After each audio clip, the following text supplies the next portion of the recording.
هكلمكم في مشكلة مش كتير من الناس عارفين ان سببها الاسنان والفكين، الا وهي مشكلة مفصل الفك. كتير من الناس بيكون بيشتكي من الام مفصل الفك، بس للاسف الالم ما بيكونش واضح بالنسبه له ولا عارف فين مصدره، عشان كده بيروح لتخصصات كتيره وما بيعرفش يشخص المشكله بسهوله.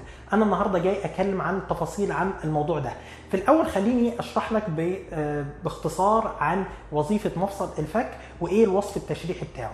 وظيفة مفصل الفك هو بيلعب دور أساسي في عملية المضغ وكذلك أثناء الكلام أو حتى البلع والتنفس، وعشان كده الشخص اللي بيشتكي من مشكلة في مفصل الفك بتلاقي حياته بتتأثر بشكل كبير، لأن هو بيكون حاسس بآلام مزمنة طول الوقت. مش زي مثلا لو هو حاسس بألم في كتفه أو ظهره بيحس بالألم ده أثناء الحركة فقط، لا هو بيبقى عنده الألم مش واضح ومبيبقاش عارف مصدره وبيحس بصداعه آلام طول الوقت. أما بالنسبة لشكل مفصل الفك فهو مفصل مميز جدا وبيختلف عن باقي المفاصل في الجسم. هو بيكون في جزء منه عظمي في الجهة اليمين وكذلك زيه في الجهة الثانية، وبيكون بيغطيه غضروف أو الديسك اللي بيساعده في الحركة ويقلل احتكاكه مع عظام الجمجمة. وكذلك المنطقة دي بتكون غنية بالأوتار والأربطة والشعيرات الدموية، وكذلك مفصل الفك بيكون مرتبط بعضلات الوجه اللي بتساعد في تحريك المفصل بشكل سلس. وعشان كده الشخص اللي بيكون بيعاني من أي التهابات في عضلات الوجه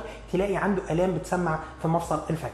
اما اشهر المشاكل اللي ممكن تظهر عند بعض الاشخاص ومبقاش عارف ان مشكلتها بسبب مفصل الفك، اول حاجه صرير الاسنان، ودي بتحصل عند الاشخاص اللي بيجز على اسنانه اثناء فتره النوم طول الليل، او حتى الاشخاص اللي بيعانوا من طقطقه اثناء الكلام او اثناء المضغ، وده ممكن يكون بسبب ان عنده انزلاق غضروفي في المفصل ده، او الاشخاص اللي هو بيكون عنده طنين في الاذن ويروح يكشف عند دكتور الانف واذن ويقول له اذنك سليمه ما فيهاش اي مشكله، ويكون المشكله كلها بسبب ان عنده التهاب في المفصل. او كذلك الاشخاص اللي بيعانوا من الام في الرقبه او حتى الصداع او حتى الام في الكتف. كل دي تفاصيل كتيره هنتكلم عنها في الفيديوهات الجايه، وهقول لك ازاي نعالج المشكله دي وايه التخصص الافضل ان احنا نروحه عشان نعالج المشاكل دي.